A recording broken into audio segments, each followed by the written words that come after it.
The rumor spread through the American lines like wildfire in the summer of 1944. The Germans had a new super tank, 70 tons of steel and fury, armor so thick it could laugh at Sherman shells. A gun so powerful it could destroy anything the Allies fielded from over 2 km away. Allied intelligence called it the King Tiger. German crews called it invincible. American tankers called it their worst nightmare. The first reports came from British forces fighting around Khn in Normandy. On July 11, 1944, the 53rd Heavy Panzer Battalion deployed King Tigers against Allied positions. British tank commanders radioed back descriptions that seemed impossible. Tanks larger than anything previously encountered, shells bouncing off frontal armor that appeared impenetrable, German tanks firing from ranges where British guns could not respond effectively.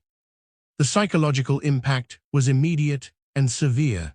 American intelligence officers compiled reports from multiple sources. The British Second Army provided combat assessments. Soviet military intelligence shared information from the Eastern Front, where King Tigers had appeared. In August 1944, Free French resistance networks reported sightings of massive tanks being transported by rail through occupied France. Every account painted the same picture.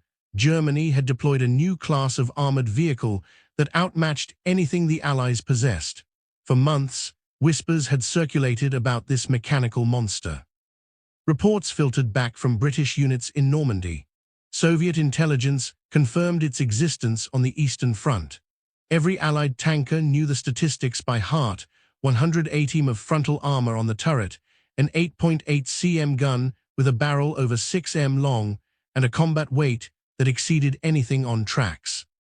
This was not just another tank. This was Germany's answer to Allied numerical superiority, a beast designed to restore German dominance on the battlefield. Allied tank crews studied intelligence briefings with growing apprehension. The technical specifications seemed designed to induce fear. The King Tiger weighed 69.8 tons, more than twice the weight of a Sherman. Its 8.8 cm KWK-43 gun could penetrate 150 mm of armor at 2,000 m range. The sloped frontal armor, 180 mm thick on the turret and 150 mm on the hull front, could defeat virtually every Allied anti-tank weapon in service. The psychological impact was immediate. American tank crews who had grown accustomed to fighting Panzer IVs and even the fearsome Panthers now faced something entirely different. Intelligence briefings painted a grim picture. The King Tiger could penetrate the front armor of a Sherman from distances where return fire was impossible. It would take 4, maybe 5 Shermans to flank and destroy a single King Tiger, and casualties would be heavy. Sleep did not come easily to men who knew such a predator stalked the battlefield. Tank commanders shared stories from British crews who had encountered King Tigers. One British officer reported watching his squadron's shells bounce harmlessly off a King Tiger's frontal armor at 800 m range. Another described a King Tiger destroying 3 Churchill tanks in rapid succession before withdrawing without receiving significant damage.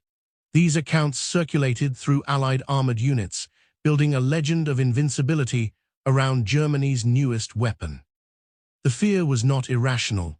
Combat mathematics favored the King Tiger overwhelmingly in direct engagements. A Sherman's 75 mm gun could not penetrate a King Tiger's frontal armor at any practical combat range. Even the improved 76 mm gun on later Sherman variants struggled against the King Tiger's thick sloped plates. British 17-pounder guns stood a better chance, but only from favorable angles and at closer ranges, where the King Tiger's superior reach gave German crews first-shot advantage. In early July 1944, elements of the elite Panzer Division received the first 5 King Tigers allocated to Normandy. These tanks represented the cutting edge of German armored warfare. Each one cost 321,500 Reich marks, the equivalent of 3 smaller German tanks. Each one took production facilities that could have built two Panthers. These were not mass-produced weapons.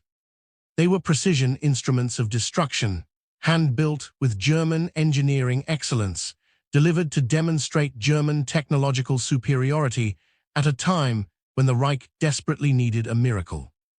The allocation of these 5 King Tigers carried symbolic weight beyond their tactical value.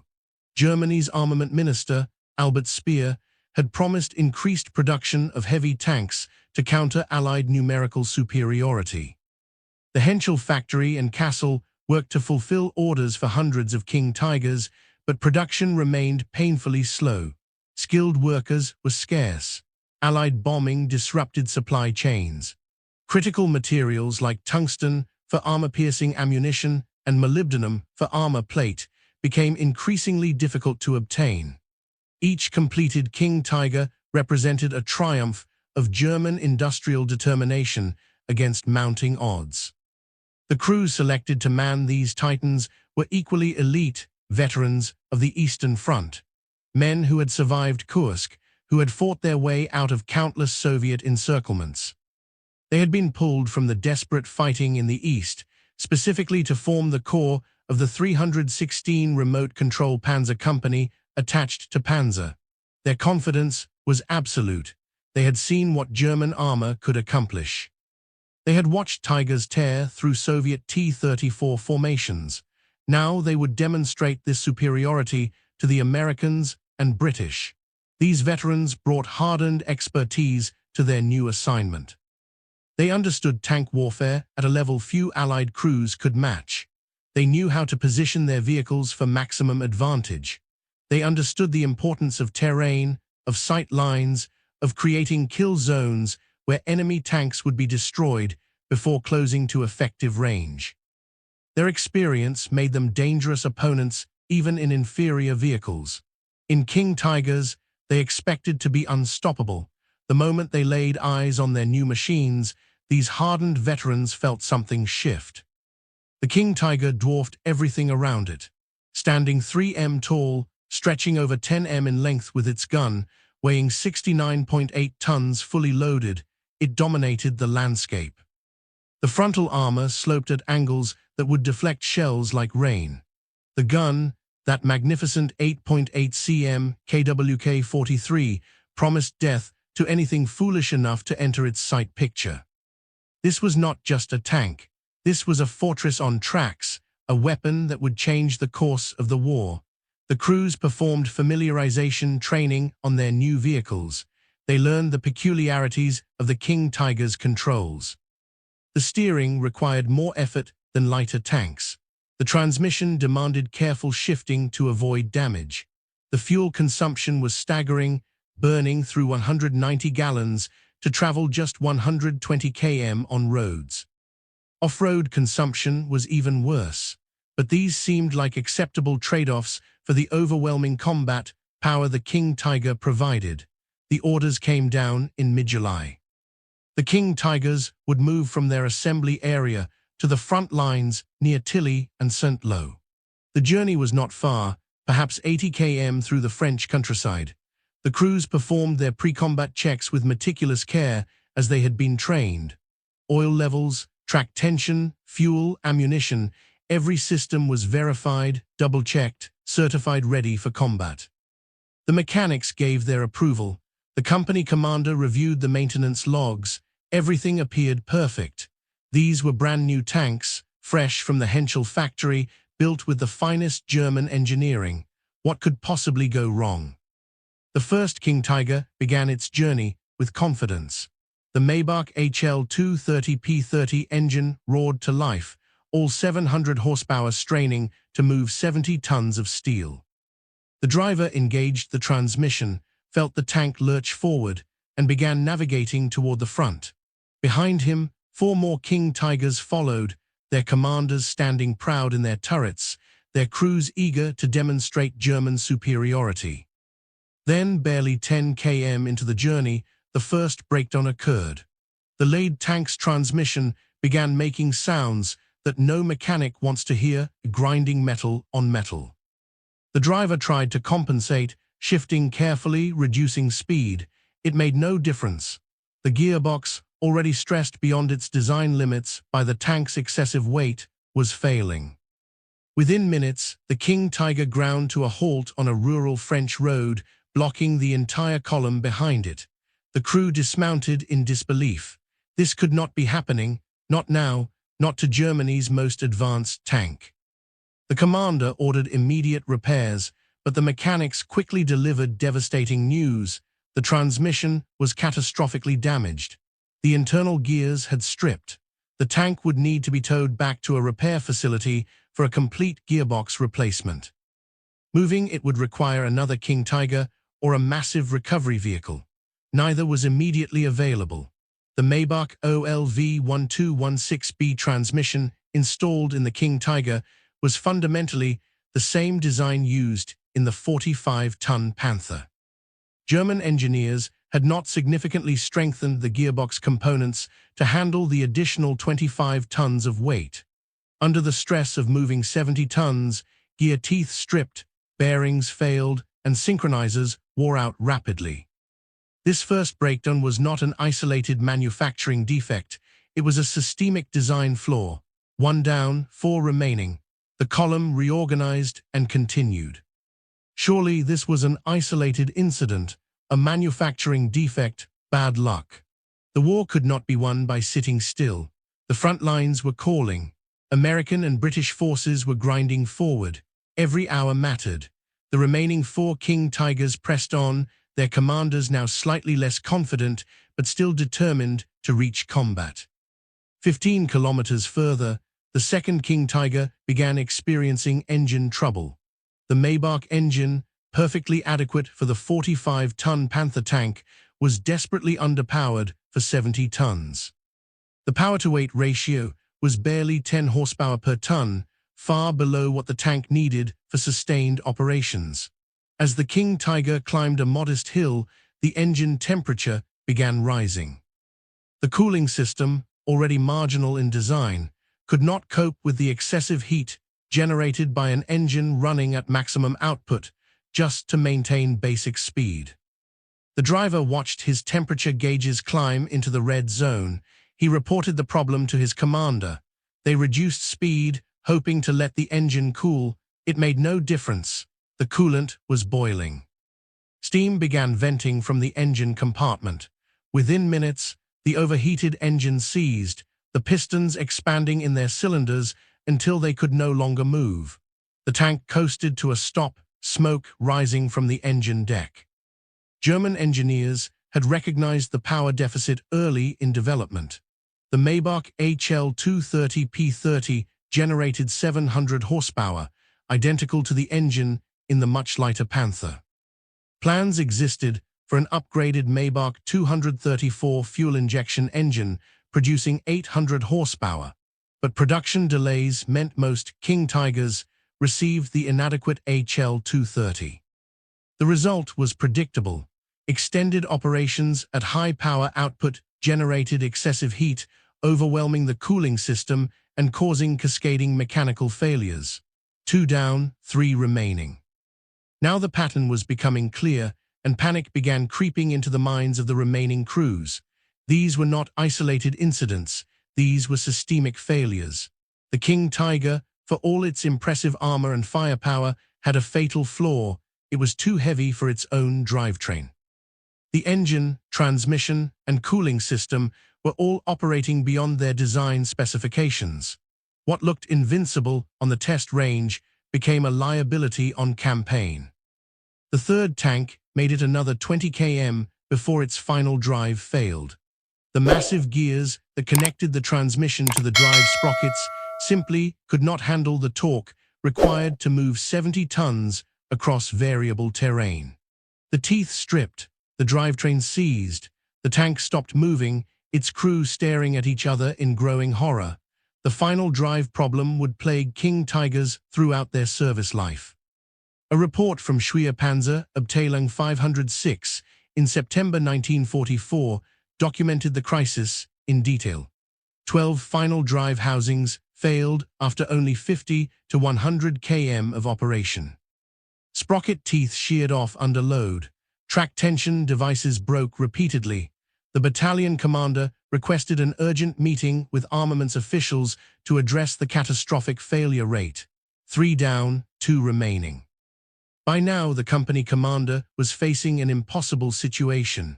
Of 5 King Tigers that had departed that morning, only 2 remained operational, and they had not even reached the front lines yet. They had not fired a shot. They had not faced a single enemy tank. They had simply tried to drive 80 km on roads, and 60% of the force had mechanically disintegrated. The commander made the only decision he could. He ordered the remaining 2 tanks to proceed at reduced speed, nursing their overworked engines, praying their transmissions would hold together just long enough to reach friendly lines. Behind him lay 3 of Germany's most advanced tanks, immobilized not by enemy action, but by their own engineering. The 4th King Tiger failed 30 km from the front, suspension problems. The overlapping road wheel design, intended to distribute the tank's massive weight, proved prone to damage. A wheel bearing seized, the wheel locked. The track threw itself off the drive sprocket. The tank lurched to a halt, tilting slightly to one side, completely immobilized. 4 down, 1 remaining. 1 single King Tiger from the original 5 actually reached German positions near Tilly, 1 out of 5, a 20% success rate. The crew of that lone survivor looked back at the trail of broken machines behind them and understood a terrible truth. Germany's super tank was not super at all. It was over-engineered, undertested, and fundamentally flawed. But the story does not end there. The fate of these 5 King Tigers reflected a larger pattern that would repeat across multiple theaters. These particular tanks, chassis numbers 28,001 through 28,005, were the very first King Tigers produced, manufactured in March 1944 and equipped with early production Porsche turrets. They had been allocated to the 316 Funklenk Panzer Company, a specialized unit equipped with radio-controlled demolition vehicles operated from Tiger tanks. The unit's intended role was breaching fortifications using remote-controlled explosive charges. When the unit deployed to Normandy in June 1944, the 5 King Tigers remained at Chateaudun, roughly 200 km from the front. They were deemed too unreliable for combat operations. The unit commander, facing urgent operational demands, made the practical decision to re-equip with 9 Sturmtiger assault guns instead. These were available, reliable, and immediately useful. The King Tigers sat unused, monuments to wasted resources.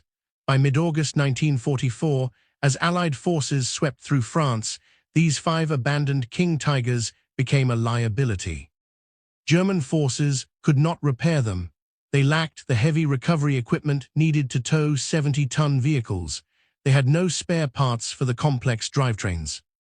The decision was made to destroy the tanks rather than allow them to fall into Allied hands. Demolition charges were placed, turrets were blown off their rings, and the hulks were left beside French roads.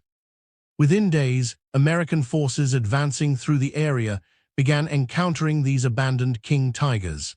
The first crews to spot them approached with extreme caution, expecting ambush, expecting fire from those feared 8.8 cm guns. Instead, they found silence. Empty tanks, hatches open, crews long gone. The Germans, unable to recover or repair these monsters, had simply destroyed what they could and abandoned the rest. American tankers could not believe what they were seeing. They had been told these machines were invincible. They had been warned that encountering a King Tiger meant almost certain death. Yet here they sat, lifeless, defeated not by American guns, but by German engineering.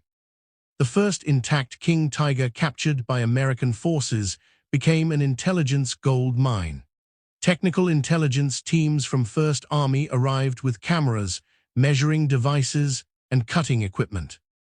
Engineers from the Ordnance Department joined them. British liaison officers contributed expertise. The examination would take days and produce reports that circulated through Allied command structures. Engineers and technical specialists crawled over every centimeter of the technically abandoned vehicle. They wanted to understand everything about this machine. They needed to know its capabilities, its weaknesses, and how to defeat it. What they discovered shocked them to their core. The armor was indeed impressive. 180 m at the turret front, sloped at 80 degrees from vertical.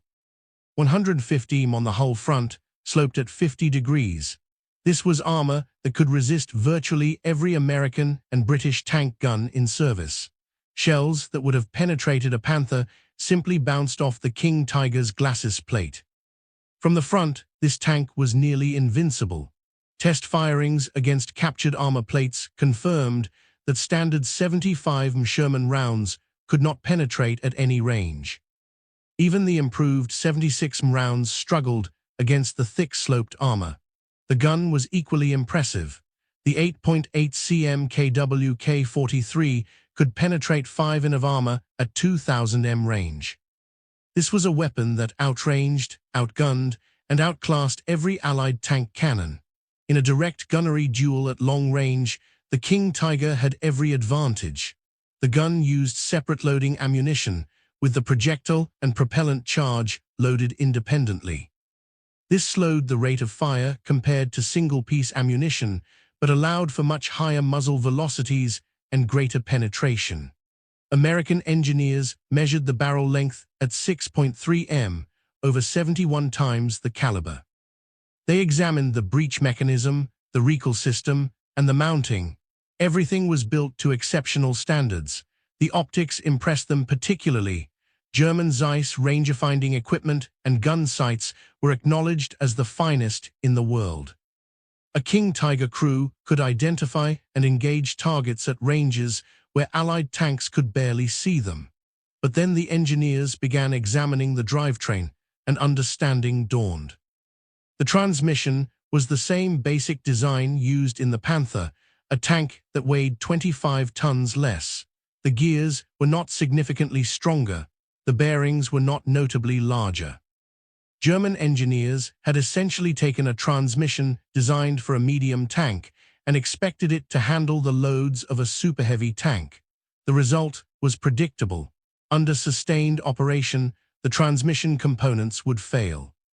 Engineers found physical evidence of this throughout the captured vehicle. Wear patterns on gear teeth showed excessive loading. Bearing races showed scoring and spalling. The synchronizer rings were worn thin. An American mechanical engineer from Detroit, who examined the transmission, wrote in his report that no automobile manufacturer in America would have approved this drivetrain for a vehicle of this weight. The design margins were simply inadequate. The engine situation was even worse. The Maybach HL230P30 produced 700 horsepower, perfectly adequate for the 45-ton Panther. But in a 70-ton King Tiger, that same engine was desperately struggling. The power-to-weight ratio was barely 10 horsepower per ton. By comparison, the American Sherman, at 30 tons with a 400-horsepower engine, achieved over 13 horsepower per ton.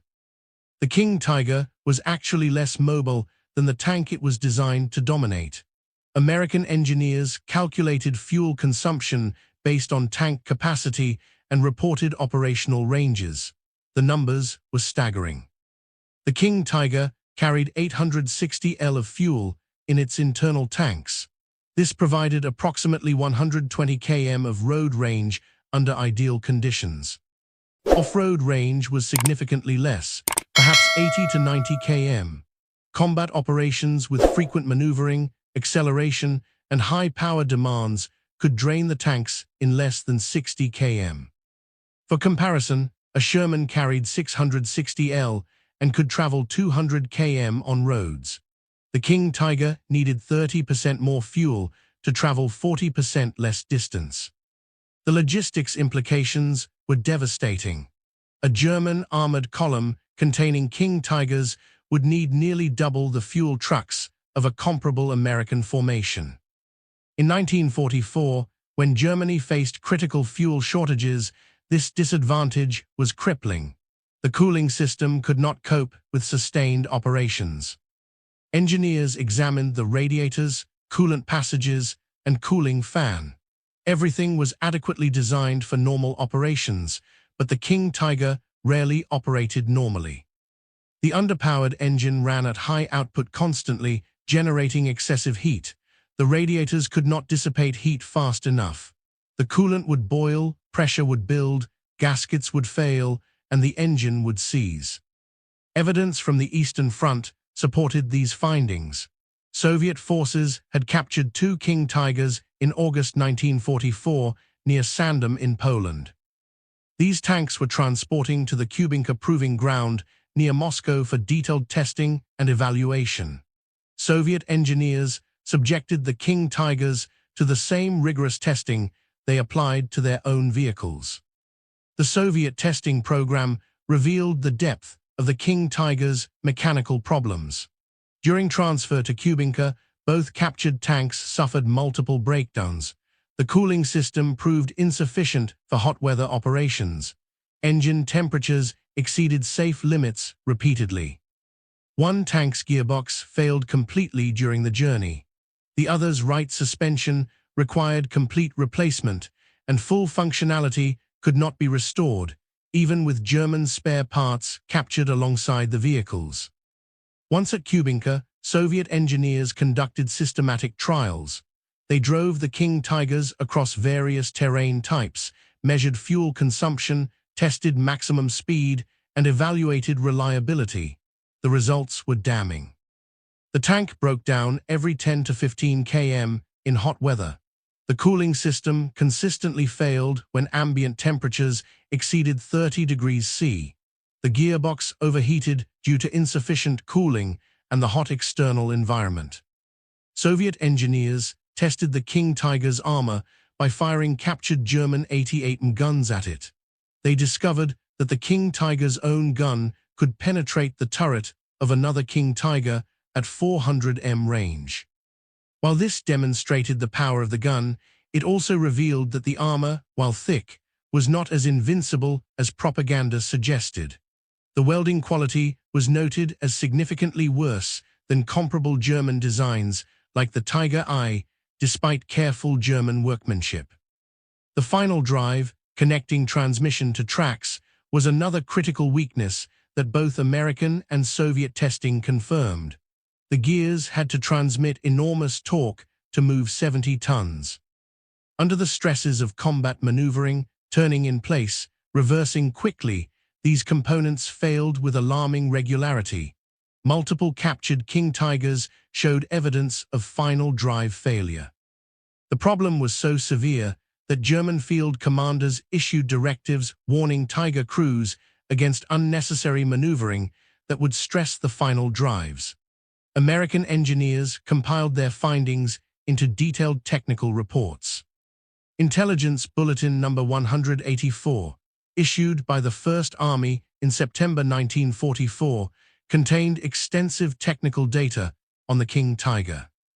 The reports circulated through Allied armored units, providing tank commanders with accurate information about German capabilities and vulnerabilities. The conclusion was remarkable.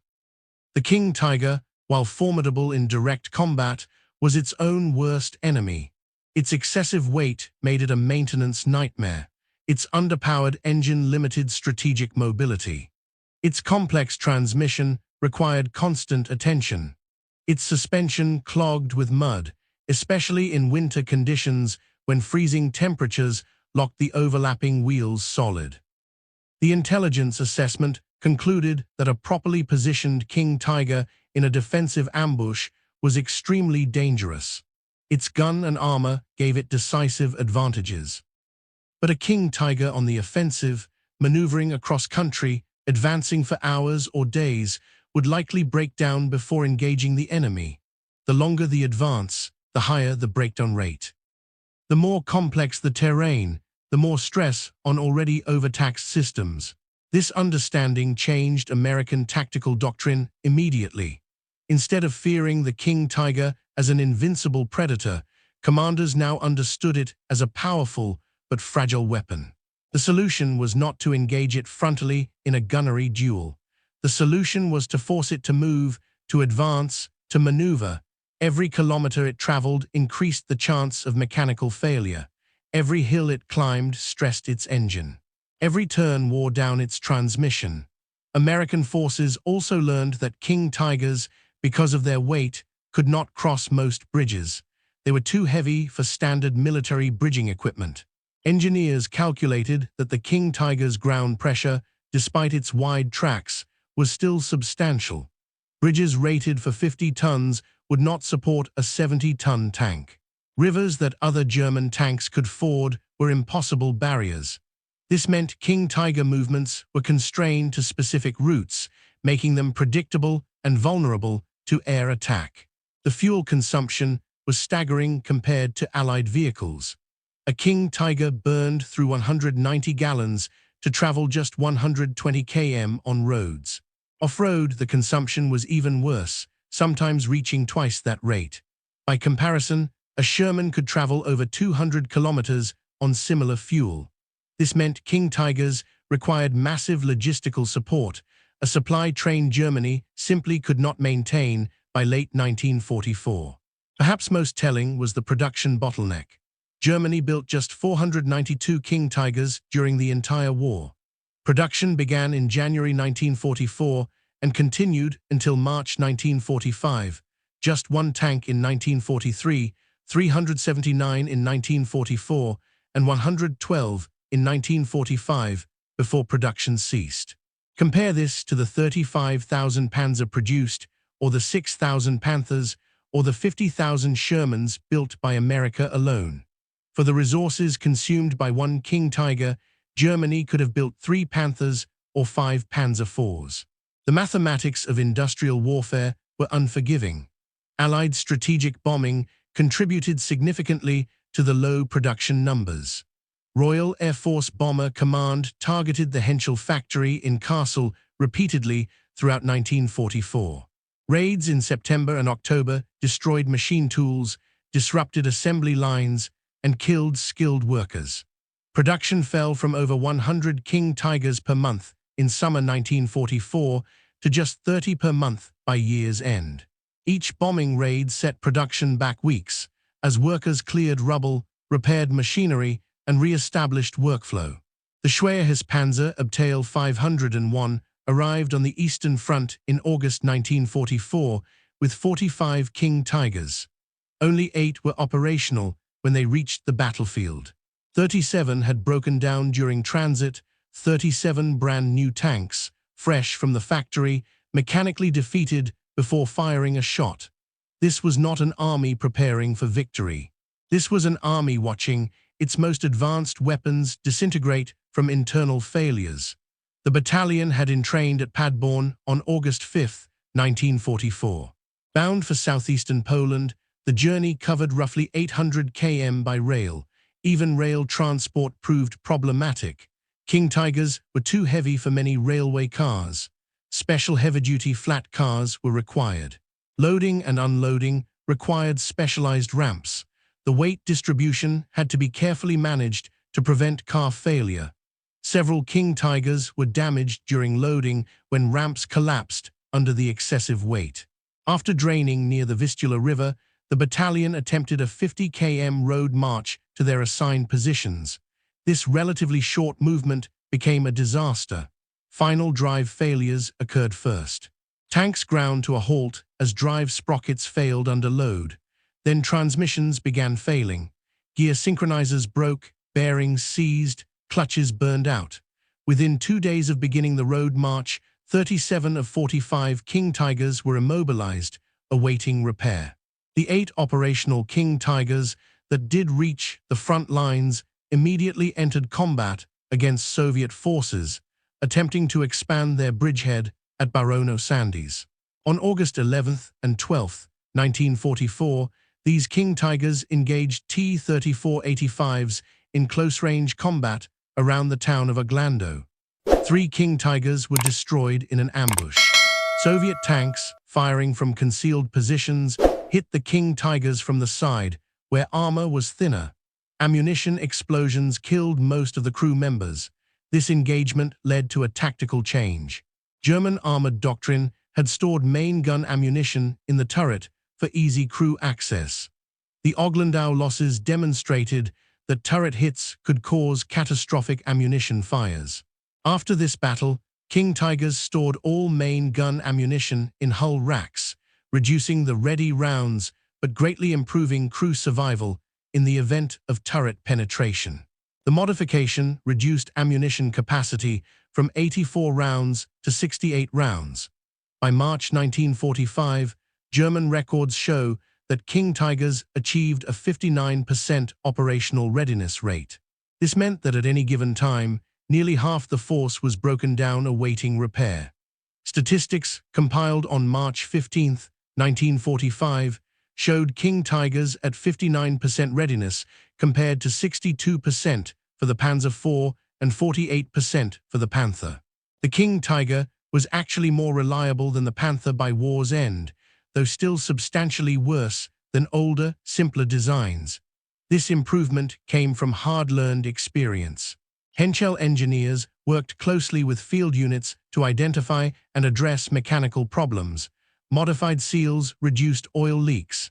Improved gaskets prevented coolant loss. Strengthened drivetrain components lasted longer under load. A new track design with wider links distributed weight better. Improved driver training reduced mechanical abuse. Better maintenance procedures caught problems before they became failures. By early 1945, the King Tiger was a far more reliable vehicle than the early production models. But by then, Germany lacked the fuel, spare parts, and industrial capacity to maintain even this improved readiness rate. The Battle of the Bulge provided the ultimate test case for King Tiger reliability under operational conditions. Kampfgruppe paper, spearheading the German offensive in December 1944, had approximately 45 King Tigers from Schwer SS Panzerabteilung 501 attached to the 1st SS Panzer Division. The plan called for a rapid advance to seize bridges over the Meuse River, cutting off Allied forces and capturing fuel depots to sustain the offensive. Kampfgruppe paper crossed into Belgium on December 16, 1944, advancing through the Lochheim Gap. The force included roughly 4,800 soldiers, 600 vehicles, and the attached King Tigers. The advance began promisingly. American defenses were thinly spread. Resistance was light initially. Paper's columns seized the town of Honsfeld and captured an American fuel dump, refueling his vehicles. But mechanical problems began immediately. Approximately 12 King Tigers never left the assembly area due to mechanical failures before the offensive even started. The remaining tanks accompanied Paper's advance towards Stavelot, where his force captured a bridge over the Ambelve River on December 18th. From there, the advance continued toward L'Église, a small Belgian village that would become Paper's final position. Only 6 King Tigers successfully reached L'Église with Paper. The others had broken down en route or been left to guard key positions at Stavelot and Trois Ponts. Tank number 213 was among those 6, commanded by SS Obersturmführer Helmut Dollinger. Dollinger's original tank had broken down, so he assumed command of 213, which had been crewed by SS Scharführer Franz Forstmann. The King Tigers were positioned around L'Église to defend against the inevitable American counterattack. Tank 213, along with Tank 221, commanded by SS Unterscharführer Georg Hantusch, took up positions at Weymont Farm on high ground south of L'Église. Their commanding position overlooked the road from Trois Ponts, providing excellent fields of fire against approaching American forces. On December 21, 1944, American forces attacked. Task Force Major and Task Force Lovelady of the 3rd Armored Division advanced up the valley with approximately 25 tanks. The King Tigers opened fire at extreme range, roughly 2,000 meters. At that distance, the American tank guns could not respond effectively. The King Tigers had overwhelming advantage, but the Americans kept coming, using terrain for cover, advancing in bounds, closing the range. Return fire intensified. An American round struck Tank 213's main gun barrel, damaging it severely so the weapon could not be fired. The exact circumstances remain unclear. Some accounts suggest a lucky shot struck the barrel directly. Others indicate the tank was hit multiple times until accumulated damage made the gun unusable. Regardless of the specific mechanism, Tank 213 was rendered combat ineffective. Dollinger suffered a head wound during the engagement, likely from shell fragments penetrating the crew compartment. He took cover in the cellar of Waymont Farm while his crew attempted repairs. But by then, Kampfgruppe Paper's situation had become desperate. Cut off from supply lines, nearly out of fuel and ammunition, and surrounded by American forces, Paper had no options remaining. On December 23rd, Paper received permission to withdraw, but withdrawal in armored vehicles was impossible. The King Tigers and other heavy vehicles were completely out of fuel. Paper made the only decision available. The force would withdraw on foot, abandoning all heavy equipment. Approximately 800 men escaped the encirclement during the night of December 23rd into December 24th, moving cross-country to reach German lines near 770 survivors eventually linked up with their parent division.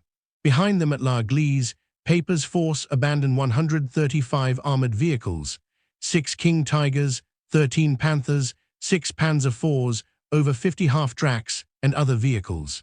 Demolition teams attempted to destroy the equipment, but time was limited and American forces were closing in.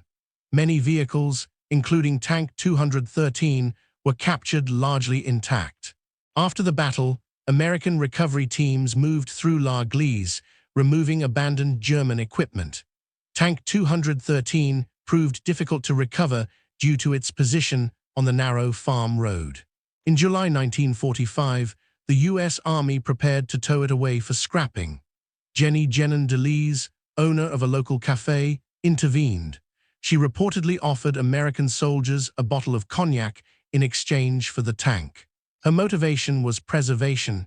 She believed the tank should remain in La Gleize as a memorial to the village's wartime suffering. The Americans agreed. Tank 213 was moved to the village square in front of the church.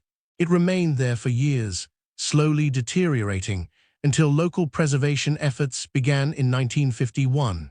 Parts of the damaged gun barrel were replaced using sections from Panther tanks abandoned nearby. In 1975, the tank underwent complete restoration and repainting.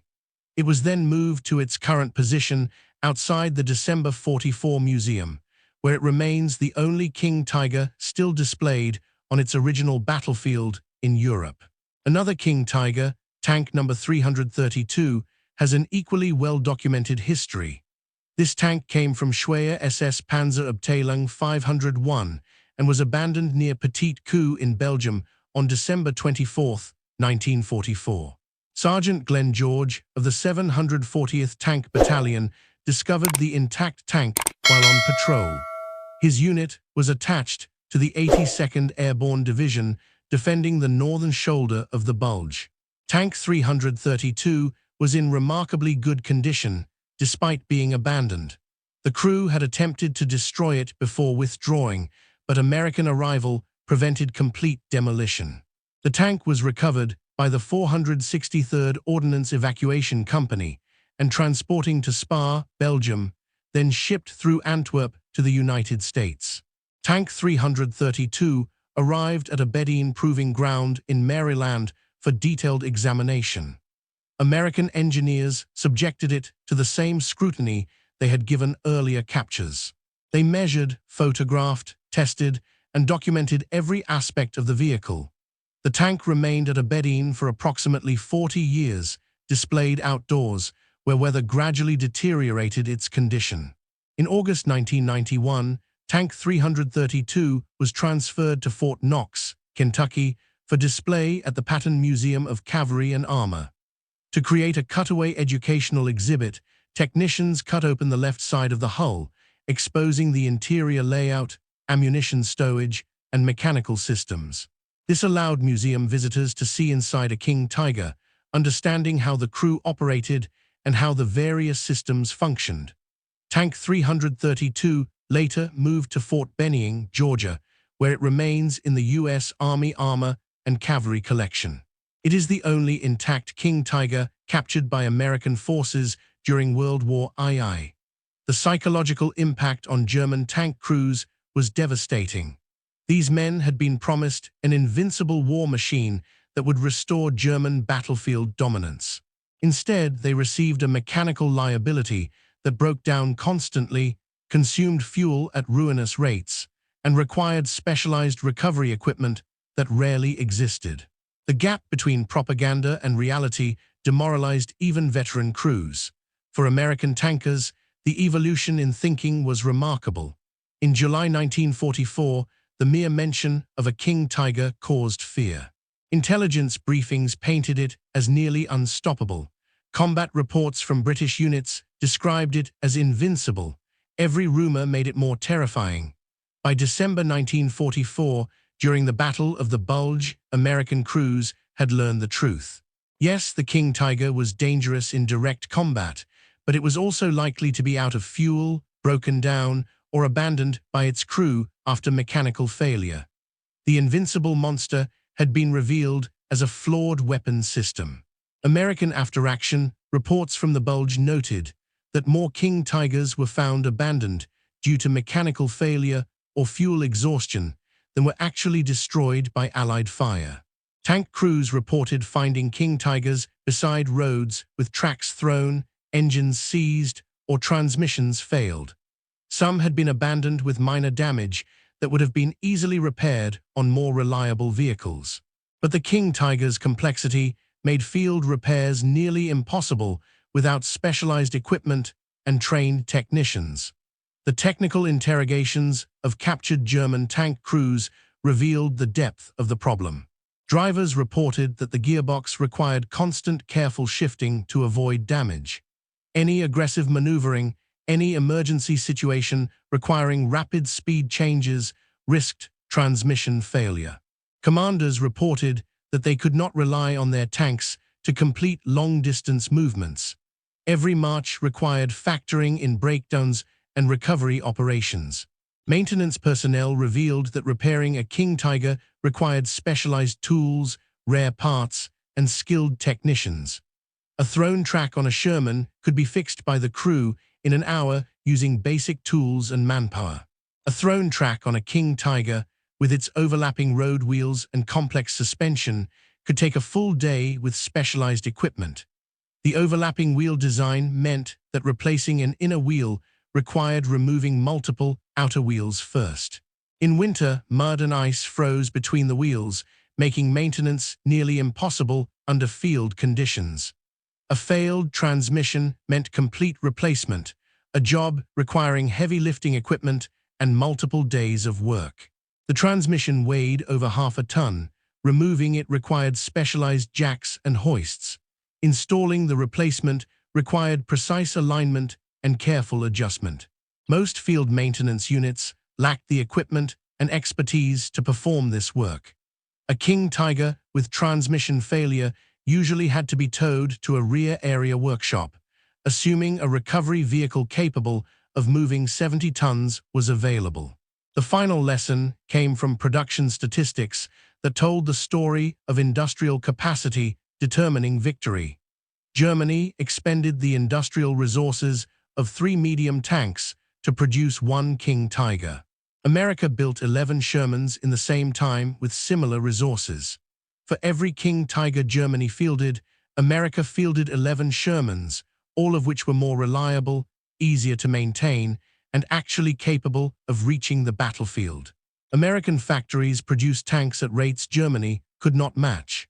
The Chrysler Tank Arsenal in Detroit, Michigan, built over 18,000 Sherman tanks between 1942 and 1945. A single American factory produced more tanks than all German King Tiger production. Ford Motor Company built over 1,000 Sherman tanks per month at peak production. General Motors, American Locomotive Company, and other manufacturers added tens of thousands more. This production advantage extended beyond raw numbers. American factories could replace losses rapidly. A destroyed Sherman could be replaced in weeks. A destroyed King Tiger could not be replaced at all in the war's final months as production collapsed. American logistics could deliver replacement tanks to frontline units efficiently. German logistics struggled to deliver fuel to existing tanks, let alone replacement vehicles. The Americans who captured and studied these machines took away lessons that shaped post-war tank development. Reliability over raw power, simplicity over sophistication, sustainability over capability. These principles guided American armored vehicle design for decades. The M48, M60, and M1 Abrams all prioritized reliability and maintainability as core requirements. Lessons learned from examining German over-engineering. American tank designers recognized that the most powerful gun was worthless if the tank could not reach the battlefield. The thickest armor provided no protection if the tank broke down before encountering the enemy. The most advanced technology meant nothing if field mechanics could not maintain it. These fundamental truths learned from studying the King Tiger's failures became bedrock principles of American military vehicle design. The King Tiger remains famous today, featured in films, video games, and popular culture as the ultimate German tank. That reputation is puff, not entirely wrong. In direct combat, properly positioned, adequately supplied, the King Tiger was indeed fearsome. British tanker Ken II, who fought in Normandy, described encountering a King Tiger as terrifying. The massive size, the thick armor, the powerful gun, all combined to create a weapon that dominated any engagement where it could be brought to bear effectively. But that scenario represented a tiny fraction of actual war. The much more common scenario was the one those first 5 tanks experienced in July 1944. Long marches, mechanical stress, inadequate logistics, inevitable breakdown. Of the 492 King Tigers produced, the vast majority were lost to mechanical failure, fuel exhaustion, or abandonment rather than combat destruction. This was not the weapon that changed the war.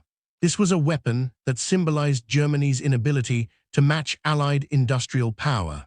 For the American soldiers who discovered those first abandoned King Tigers in the summer of 1944, the experience was transformative. They had been afraid of German technological superiority. They had worried that they were outmatched. Then they found the reality. The most advanced German tank could not complete an 80 km road march without catastrophic mechanical failure. The invincible superweapon could not reach the battlefield under its own power. The answer to Germany's fate became obvious.